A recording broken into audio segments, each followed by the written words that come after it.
Back in the early 60s, John Cleese was one of the pioneers of the new wave of humour that swept out of the British universities and around the world.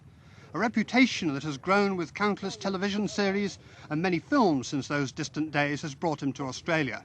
Not to promote the well-known alternative to the Australian salute, which would have been appropriate in the conditions, but to dispense chocolate bars on a golf course near Moorabbin Airport. Actually, this was only one of several commercials that Cleese is doing for the George Patterson Agency. Ian Smith, better known for law enforcement in Belbird, rehearses his golf swing, and Cleese practices the exit from a nearby bunker for the grand climax of this 30-second commercial. Of course, even 30 seconds takes a lot of preparation. Harry Booth, the director, has a lot of work to do before the star can change into his costume and be wired for the first take. The sun blazes down on take one. It's a novel and almost pleasant experience for Cleese, who's more used to the drizzle of East Acton. But soon there is the inevitable break. Are you running? Yes, yes. This is just what it's about. Take the ash off. Yes, whereabouts is the ash? Just there? That's right. Yes. All right. But we really need to get the profile for you to turn your head around a bit more. Like Could you do that again? The chin's good, isn't it? It is good, isn't it? Is that one of your sort of standard expressions? It is. It's a prehensile chin. I've trained it over many years, and it can pick things up. Terrific. Cigarette ends, anything. Like anything like that, yeah.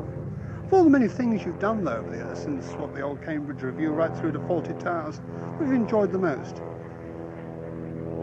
Must have been something. I enjoyed this morning. The first hour was very nice, sitting in the shade down there. And then we ran to the usual. Actually, filming is. I enjoy filming sometimes, but your life ebbs away while everyone waits for the planes to stop flying overhead and for certain birds to move because they're making too much noise. But the world will remember you probably for Monty Python, won't it? And the Ministry of Silly Walks, which seems strange. How soon I go. Yes, everyone remembers Silly Walks, which isn't one of my favourite sketches, but I think it's very funny. I accept that, you know. But I did it 8 years ago, and it's funny. But people always remember things that are visual. You know, it's a visual image that people remember rather than something verbal. That's quite right. Must have been hell on the knees though, that walk. The people, well, I practiced it in my flat, and the people downstairs mentioned a couple of weeks later that they wondered what I'd been doing up there. Yeah.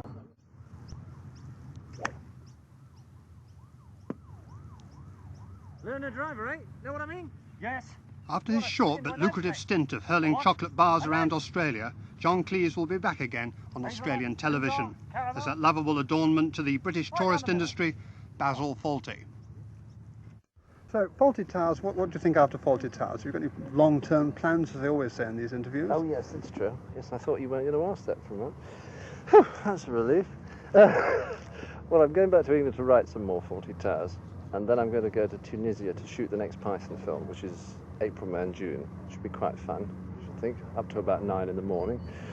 And then we go back and write some more Fawlty Towers, and then hopefully record them at the end of the year. So will there be 7 more? Because they take us a hell of a time to do, you know.